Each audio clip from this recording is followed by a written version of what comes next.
السلام عليكم ورحمة الله وبركاته. أهلا بيكم. النهاردة هنعمل طبق حلو كده لذيذ من الحاجات المثلجات الحلوة اللي هنعملها وبطريقة سهلة، وهنستخدم فيها الجوافة، ويعني هيطلع معانا الطبق شكله حلو، طريقة تقديم حلوة.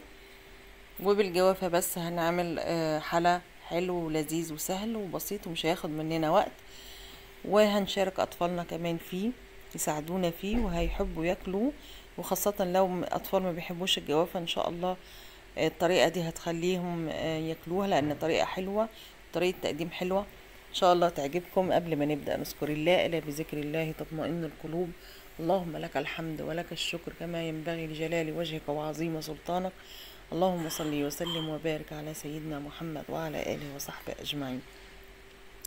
هنجيب كام حبة ثمرة جوافة كده زي ما انتوا شايفين كده. هنقطع اللحم من حواليها كده بالراحة، بحيث ان احنا هناخده اربع. وبعد كده هناخد القلب بتاع الجوافة نفسه، القلب بس، القلب اللي بيبقى فيه البذور، هنحط عليه كوبايتين مية وليمونة، وهنحليه السكر اللي احنا بنحبه. طبعا ويفضل كل ما يكون السكر خفيف اصح لصحتنا، عارفين ان السكر مش مفيد. لو عندنا عسل ابيض طبعا هيكون احسن صحيا.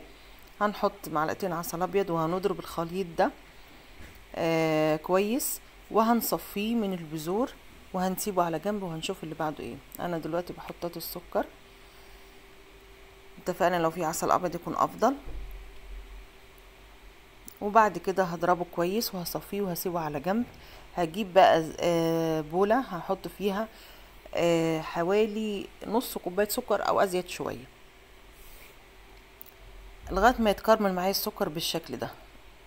عبات ما هيتكرمل هكون انا مجهزة اللحم بتاع الجوافة اللي احنا اتفقنا قطعناه اربع. احنا طلعناه بطريقة ان احنا نعمله اربع زي ما انتوا شايفين كده.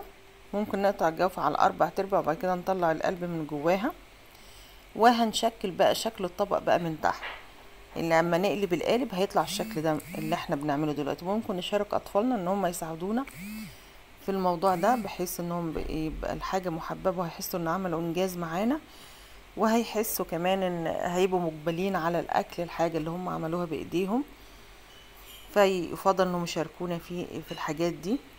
بعد ما رصيت الاربع بالطريقه اللي انا حباها، هجيب السكر اللي انا مكرملاه. طبعا الحاجه اللي انا تشكيله القالب ده هكون مشكلاها من الاول، لان الكراميل لو سبته طبعا هينشف معايا، بحيث ان انا احط على طول يكون مجهزه القوالب، واحط على طول بعد كده السكر المكرمل هحطه بين قطع الجوافه زي ما انتوا شايفين، بحيث اما اقلب القالب هيبان قطعه جوافه وجنبيها حبه الكرمله دي، بيبقى لون حلو وفي نفس الوقت شكل حلو اطفالنا يعجبهم ويخليهم مقبلين على اكل الحاجه الحلوه اللي احنا عملناها. بعد كده هكون طبعا العصير اللي احنا جهزناه هحط فيه كوبايه لبن، كوبايه لبن واحده. لو انا ما عنديش ممكن اعمله من غير كوبايه لبن، تمام. فعادي ممكن استغنى عنها، بس هو اللبن بيدي غناوه للطعم اكتر وبيدي طبعا فايده للطعم. هحط كوبايه لبن. لو حابه ازود سكر عشان كوبايه اللبن، بس هو السكر يعني يعني لو انتوا العصير مش محلينه جامد ممكن احط حبه سكر زي ما انا حطيت. لو محلينه خلاص ما استغنوا، ما تحطوش السكر. ويفضل كل ما استغنينا اتفقنا على السكر كل ما يكون اصح وافيد للاسره كلها. طبعا بعد كده طبعا هحط نشا، تمام. هقلب طبعا كل المكونات دي. النشا طبعا على حسب كمية العصير اللي انا عاملاها.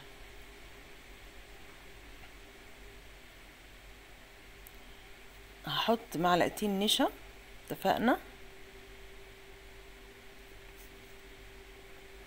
ومعلقتين دقيق. يبقى انا الخليط اللي انا حطيته دلوقتي معلقتين نشا ومعلقتين دقيق. الدقيق بيدي يعني لأي حاجة زي المهلبية بنعملها بيديها طعم حلو، بيديها طعم احلى. يبقى نشا مع دقيق. بعد كده هجيب الطاجن، طبعا الكرملة دي هتكون نشفت، هصب فيه وهصبه في باقي القوالب. هو المفروض بحطه في التلاجة وبعد كده اطلع اقلبه، بس انا الفيديو ده باقي الفيديو الجزء اللي انا طلعت القالب وقلبته فيه ضاع للاسف، ما اعرفش حد من الولاد حذفه. فانتوا هتحطوه في التلاجة وهتطلعوه تقلبوه، هيطلع شكل الرسمة اللي احنا عملناها في القالب. شكله حلو وهيعجب الاطفال وطعمه حلو ان شاء الله. اتمنى تعجبكم، اتمنى تجربوها، وما تنسوش لو عجبتكم الفكرة تبعتوا لي تعليقاتكم، وما تنسوش اللايك، ورأيكم يهمنا. والسلام عليكم ورحمة الله وبركاته.